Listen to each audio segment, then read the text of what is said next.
রাসলীলার পর ভগবান গোপীদেরকে ছেড়ে অন্তর্ধান করলেন।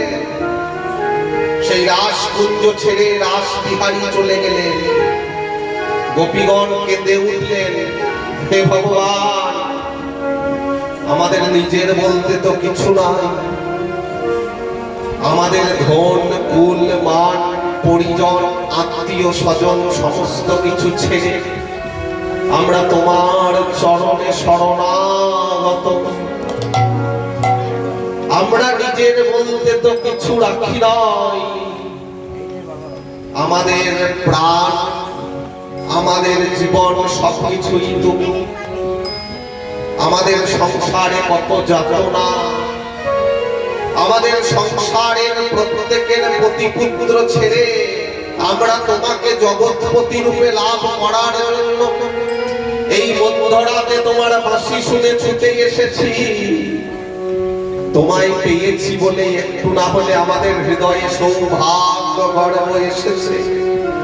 গোপীদের হঠাৎ রাসকুঞ্জের মাঝে যখন এক এক গোপী এক এক কৃষ্ণ, ভগবান যখন এক এক গোপীর সাথে বহুভাবে বিভাজিত হয়েছে, তিনি সাক্ষাৎ পরমেশ্বর, তিনি যখন এক এক গোপীর সাথে এক এক কৃষ্ণ হয়ে গিয়েছেন, গোপীদের মনে একটু সৌভাগ্য এলো, ভাই রে ভাই, আমাদের মতো সৌভাগ্যবতী এই জগতে আর কেউ নাই। দেখো দেখো কৃষ্ণ আমাদের সাথে নৃত্য করছে। এই সৌভাগ্য বাসুলিয়া দেশে চণ্ডীদাস বলে, শুদ্ধমতি হলে গোবিন্দ মিলে, নানায় অহংকারে মেলে না, ভালোবাসাই মেলে বটে, অহংকারে মেলে না। অহংকার যেই একটুখানি সৌভাগ্য গর্ব, এটা অহংকার বলছেন না ভাগবতরা, কারণ গোপীরা সবকিছু ভগবানকে দিয়েছেন, কিন্তু একটু সৌভাগ্য, যে আমাদের সৌভাগ্যের সীমা নাই। স্বয়ং নন্দনন্দন যশোদা জীবন দামোদর শ্রীমাধব তিনি আমাদের সাথে পৃথক পৃথক ভাবে নৃত্য করছেন। দেখে এক এক গোপী এক এক কৃষ্ণ। এই বলা মাত্র ভগবান অন্তর্হিত হলেন। গোপীরা আর ভগবানকে দেখতে পাচ্ছেন না, কেঁদে উঠলে, কেঁদে উঠেছে গোপীগণ, হে ভগবান, আমরা তো সব কিছু তোমাকে দিয়েছি, এরপরেও তুমি আমাদের এই মধ্যরাতে ডেকে নিয়ে এসে এমন ভাবে তুমি অন্তর্ধান করলে। তুমি কৃপা করে আমাদের দেখা দাও। তোমাকে বিনা এই জীবন রাখা বৃথা। তুমি যদি এই মুহূর্তে এই রাসকুঞ্জে না আসো, আমরা এই মুহূর্তে আমাদের দেহ ছেড়ে দেব। এই সময় গোপীরা যেভাবে ভগবানকে ডাকতে লাগলেন, এটাকে বলা হয় গোপী গীত। আর এই গোপী গীতের মধ্যে তারা এক একটি শ্লোক বলে ভগবানকে তুষ্ট করার জন্য ভগবানের প্রতি অভিমান বশত এবং ভগবানকে প্রেমাধীন করে কিছু কথা বলতে লাগলেন। এবং এই চারটি নাম, যে চারটি নাম ভগবানের বড় প্রিয়, জানেন, এই চারটি নামে বহু প্রাচীন রীতিতে গাওয়া হয়ে থাকে। হে নন্দনন্দন যশোদা জীবন, হে দামোদর, হে শ্রীমাধব, হে নন্দনন্দন যশোদা জীবন, হে দামোদর, হে শ্রীমাধব, হে নন্দনন্দন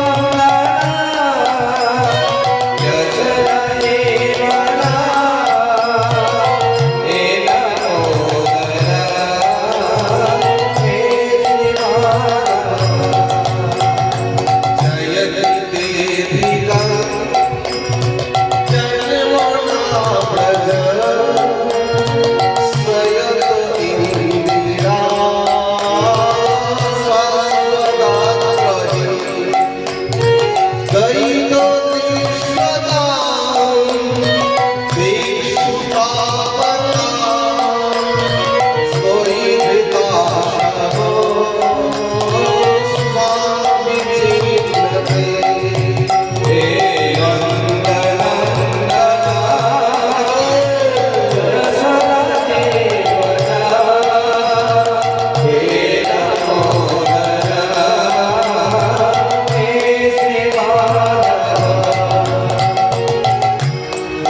সংস্কৃত শ্লোক, জয়তি তেধিকং, তোমার অধিক জয় হোক।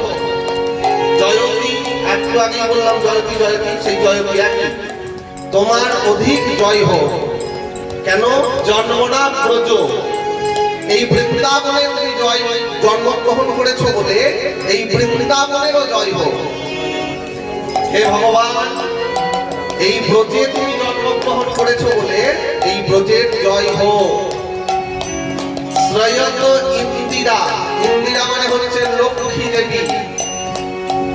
যে লক্ষ্মী দেবী তোমাকে পাবার জন্য এই ব্রজে এসে ভজনা করছেন। ব্রজে লক্ষ্মীর মন্দির রয়েছে, সেখানে লক্ষ্মী দেবীও নন্দনন্দন শ্রীকৃষ্ণকে, যশোদা জীবন শ্রী ভগবানকে পাবার জন্য সাধনা করেছেন বৃন্দাবন।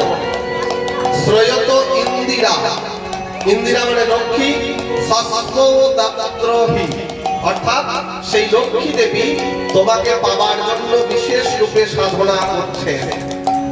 আরো কি? দ্বৈত দৃশ্যতা, হে ভগবান, দ্বৈত মানে প্রিয়, দ্বৈত মানে আমার প্রাণ প্রিয়। হে ভগবান, তোমাকে এই মুহূর্তে আমরা দেখতে পাচ্ছি না, দয়া করে কৃপা করে আমাদের এই মনের বিরহ জ্বালাকে দূর করো, দেখা দাও। দ্বৈত দৃশ্যতা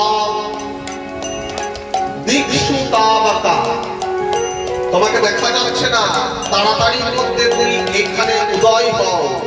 স্তয়ীধৃতা সব স্বম বিচিন্নতি, আমরা তোমাকে ছাড়া আর কিছু চিন্তা করতে পারি না, তুমি আমাদের সর্বস্ব ধন।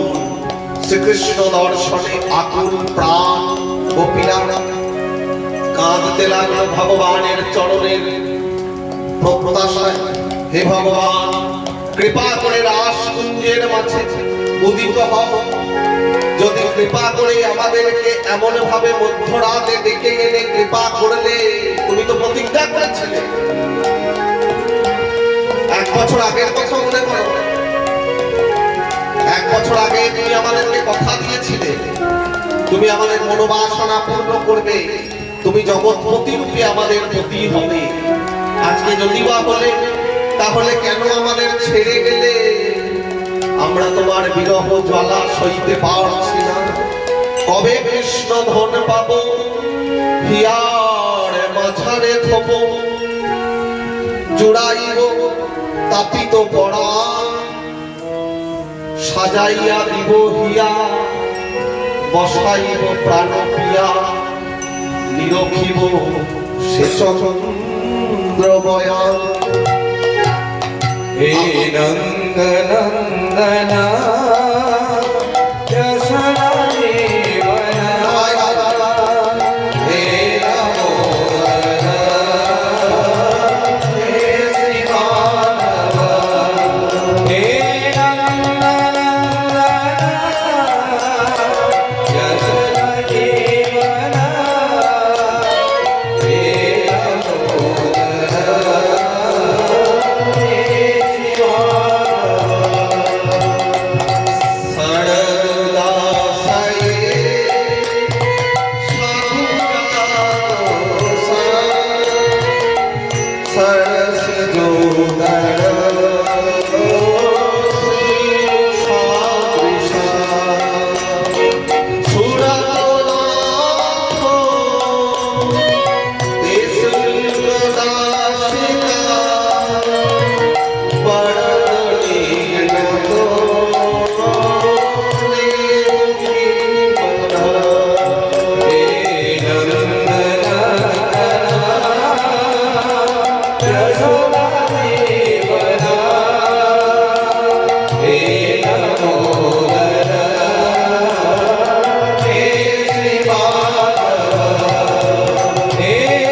গোপীরা বলছেন শরৎ উদাসায়ী, শরৎকালে যে জলাশয়ের মধ্যে পদ্ম প্রস্ফুটিত হয়।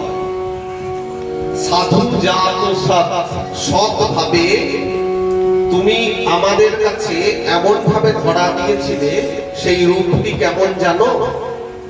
সরসিজোদর, সরসিজ মানে পদ্ম, সরসিজোদর শ্রী মুষাদৃশা, অর্থাৎ হে সম্ভবতে, হে সর্বাভীষ্টপুরা, শরৎকালীন সরোবরে সমুৎপন্ন যে পদ্ম, সেই সুন্দর পদ্মের শোভাকে, পদ্ম এই সময় পদ্ম দেখবে খুব সুন্দর ভাবে প্রস্ফুটিত হচ্ছে।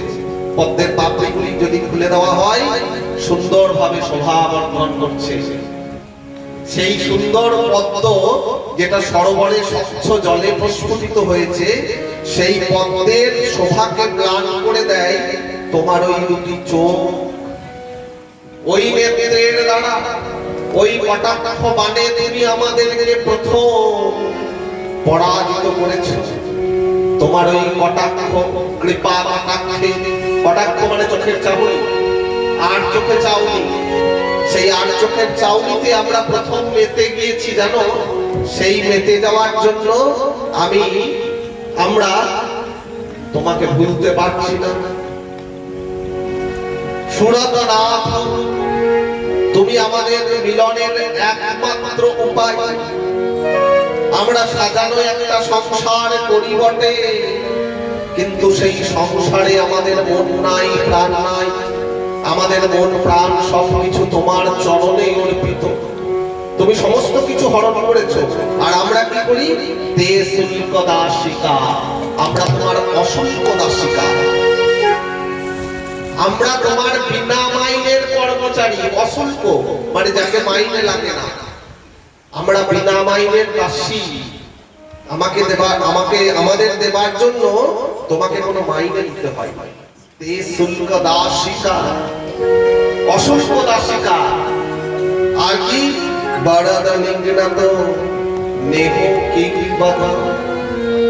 আমাদেরকে তুমি এইভাবে বধ করছো। বধ কি বধ? কেন বধ করছো? ইতিমধ্যেই এই রাস মিলনের পর তুমি অন্তর্ধান করেছো। আমরা এমনিতেই মরে আছি, তারপরেও তোমার ওই কটাক্ষ, তোমার ওই সুন্দর নেত্র যা শরৎকালে প্রস্ফুটিত সরোবরের মাঝের সেই পদ্মের শোভাকেও হার মানায়। সেই পদ্মের মতো চোখ, সেই কমলায়তাক্ষ কমল নয়ন, যেন আমাদেরকে কুড়ে কুড়ে খাচ্ছে, যেন আমরা মরমে মরে যাচ্ছি, একেই মরে যাচ্ছি। সেই মরা জলকে তুমি আবার মারছো। হে ভগবান, এ তোমার কেমন লীলা! যদি আমাদের কাছে মিলন রঙে এলে এই রাস মঞ্চের মাঝে, তবে কেন আমাদেরকে ফেলে এমন ভাবে চলে গেলে? কেন বা আমাদের এমন কৃপা কটাক্ষ থেকে বঞ্চিত করলে? বলো বলো, আমরা আর প্রাণনাথ দীননাথ, হা প্রাণনাথ, হা রাসশেখর বলে কাকে ডাকবো? কাঁদতে কাঁদতে গোপীদের যখন প্রাণ যায়, গোপীরা ভগবানকে একের পর এক কটাক্ষ বাণে ভগবানকে ডাকতে থাকে। হে রঙ্গনন্দনা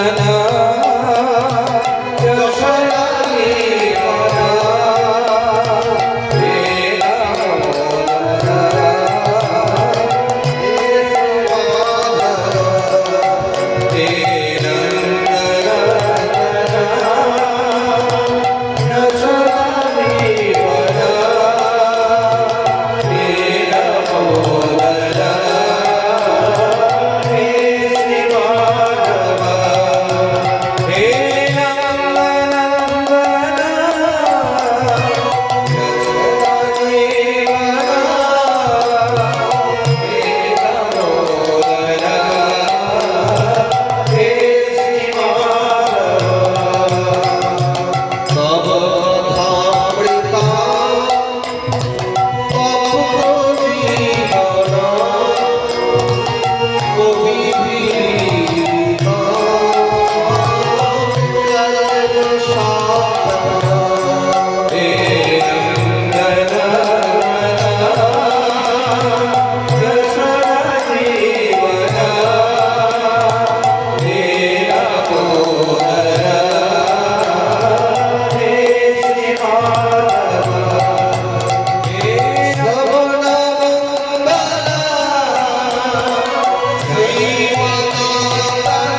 তব কথা অমৃত, তোমার কথাই অমৃত, কিন্তু এখানে তোমার কথা যেন মৃত হয়ে গেছে। তোমার কথা না শুনে আমরা যেন মরে যাচ্ছি। তব কথা অমৃত তত জীবন, তোমার এই কথা এই জগতে যত মানুষ আছে তাদের তপ্ত, তাদের যে ত্রিতাপ জ্বালা, এই ত্রিতাপ জ্বালাকে হরণ করে। কিন্তু এখন তোমাকে না দেখতে পেয়ে যেন তোমার ওই রূপের অদর্শনে আমাদের জীবনটা তপ্ত হয়ে গিয়েছে তোমার অদর্শনে। আরো কি কবি ভিড়িয়ে দিতাম না, কবিরাই তোমার গুণগান করবে, আমরা করবো না। আমরা তোমার অসংখ্য দাসী, কবিরাই তোমার নানা রকম নাম লিখে রাখবে, কবিদের দ্বারা তুমি প্রশংসনীয় হবে, কিন্তু আমাদের দ্বারা হবে না। কেন না, কবিরা তোমাকে তো ভালোবাসেনি, তোমাকে মন প্রাণ দিয়ে কবিরা ভালোবাসেনি, তাই কবি ভিড়িয়ে দিতাম, কবিদের দ্বারা তুমি বন্দনীয়।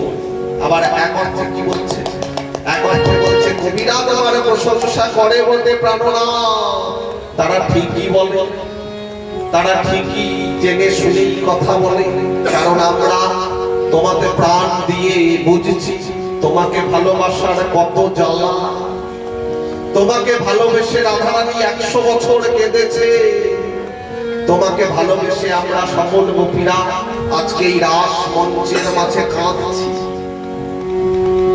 তাই কবি ভিড়িয়ে দিতাম কলমশাপ্যহ, কলমশ কলুষতা, মনের যত কলুষতা, এই কলুষতা তোমার নামে, তোমার কথা শুনলে সঙ্গে সঙ্গে দূর হয়ে যায়। আরো কি জানো, শ্রবণ মঙ্গলম, এই যে তোমার কথা শোনা মাত্রই মঙ্গল, তোমার কথা শুনলেই মঙ্গল হয়। কিন্তু এখন কি হচ্ছে আমাদের, এখন তো তোমার কথা শুনতে পাচ্ছি না। শাস্ত্রে বলা হয়েছে তোমার কথা শ্রবণে মঙ্গল, কিন্তু এখন কেন তোমার কথা না শুনে আমাদের অমঙ্গল হয়ে গেল। শ্রবণম অমঙ্গলম, দুটি অর্থ করছেন গোস্বামী পাদের ব্যাখ্যায়। একদিকে শ্রবণ মঙ্গলম, তোমার কথা শুনলেই মঙ্গল, আবার অপরদিকে বলছেন তোমার কথা না শুনে এখন আমাদের অমঙ্গল। শ্রবণ মঙ্গলম শ্রীমদাততম, শ্রীমৎ অর্থাৎ শ্রী, শ্রী মানে লক্ষ্মী, তুমি লক্ষ্মীর আরাধ্য ধন। লক্ষ্মী দেবী আজও পদসেবা করে চলেছেন তোমার। দেখবেন প্রাচীন চিত্রপট যদি থাকে, প্রাচীন ক্যালেন্ডারে এখনো অব্দি লক্ষ্মী দেবী দেবীর আসন পেয়ে গেছেন, তবুও নারায়ণের পদসেবা করতে ছাড়েন নাই। তাই তোমার ওই চরণ লক্ষ্মীর সম্পদ, কিন্তু আমাদের কাছে এখন সেই চরণ নাই, আমরা পেয়েও হারিয়েছি। হাই হাই আমরা কি করলাম, সৌভাগ্য গর্বে গর্বিণী হয়ে আমরা তোমায় হিয়ার ধন করে রেখেছিলাম, কিন্তু এক্ষণে আমাদের নিজের বলতে কিছু নাই। প্রাণনা কৃপা করে তুমি আমাদের এই পুঞ্জের মাঝে উদিত হও। আরো কি খুবই কৃণান্তি, খুবই নেমে এসো। হে ভগবান তুমি উদিত হও, তোমাকে আমরা দেখতে পাচ্ছি না। ইয়ে ভুরিদা জানা, ভুরিদা, ভুরিদা মানে যিনি সমস্ত কিছু দান করতে পারেন, এই জগতে যিনি সর্বশ্রেষ্ঠ দাতা, তাকে বলা হয় ভুরিদা। গুরুজনের নিকট আমরা শুনেছি তোমার কাছে চাইলে কেউ কিছু অপ্রাপ্ত থাকে না। সুদামা না চাইতেই তুমি তাকে সমস্ত কিছু দিয়েছো। সুদামা না চাইতেই সুদামাকে তুমি সমস্ত কিছু দিয়েছো। এমনই তোমার কৃপা, এমনই তোমার করুণা। আজকে আমরা তোমার চরণের প্রার্থী হয়ে ভিক্ষা চাইছি। হে ভগবান, এই রাসকুঞ্জের মাঝে এসে আমাদেরকে একবার দেখা দাও। হে নন্দনন্দন যশোদা